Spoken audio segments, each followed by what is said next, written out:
Hello, guys. This is Ron Musgrave's Pressure Washing Institute.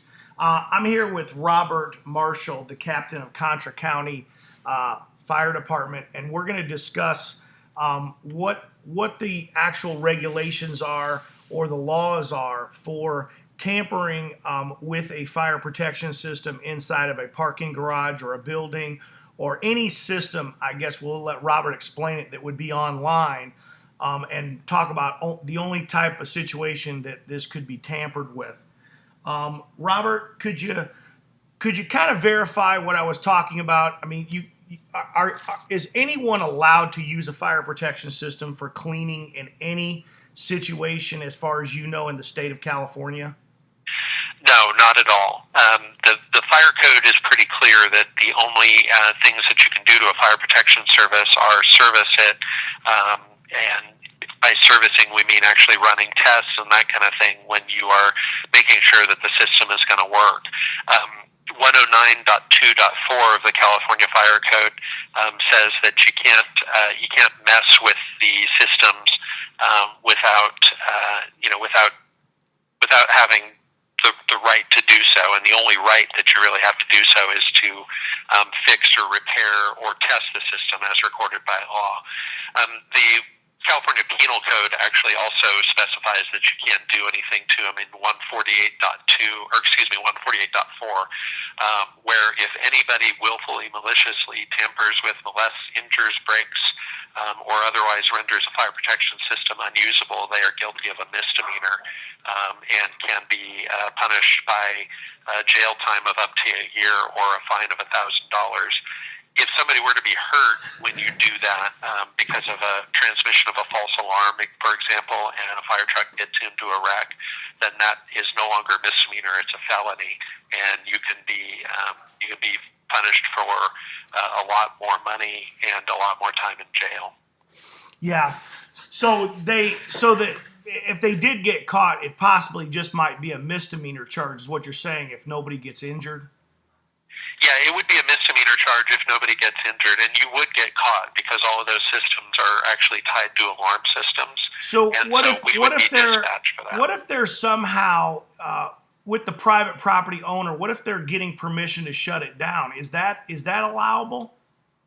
No, it's not, and we get notified of that anyway. Anytime the system goes on or offline, they notify us. Okay. The alarm companies are required to notify us and let us know that kind of thing happened. We also check records periodically from time to time. The other issue really, too, is that the water that's in those is nasty. It is really, really awful stuff. It smells bad. It looks bad. It stains stuff. So if you're going to use it for something like cleaning, for example, you're actually going to wind up with a bigger mess on your hands than you would if you had left it alone. Right. Yeah. Well, I appreciate your time. Obviously, being in your position, this is just something you wouldn't recommend our industry professionals doing or even attempting to doing, obviously, because it's against the law. Can you elaborate? What are when we talk about somebody getting hurt, obviously, if we take the system down to clean with, what are the jeopardy? What are we doing there? What's the liability? I mean, is it putting the entire system at risk? It is. If there were something to happen in the meantime, while you had that part of the system down or whatever, that means that there's not water available for other uses. So if there were a fire that happened and the fire were to get worse because somebody went to a hose cabinet, for example, and tried to fight the fire with the hose cabinet and they didn't have the water available to them, that's one issue. If somebody got hurt while they were doing that, that's where you would actually get into the felony situation. The other thing is a lot of these systems are hooked up to fire sprinkler systems, and when you have it hooked to a fire sprinkler system, if you create a hole in that system, there's less water available to be able to fight the fire with automatically through the suppression system. So it's just a bad idea to do it. Could it actually endanger surrounding buildings by giving low pressure signals to their systems? It shouldn't do that to the adjacent systems unless it's a system. Sometimes people install fire protection systems that have that go to multiple buildings. That's particularly common in apartment complexes. So in that particular situation, you might have that.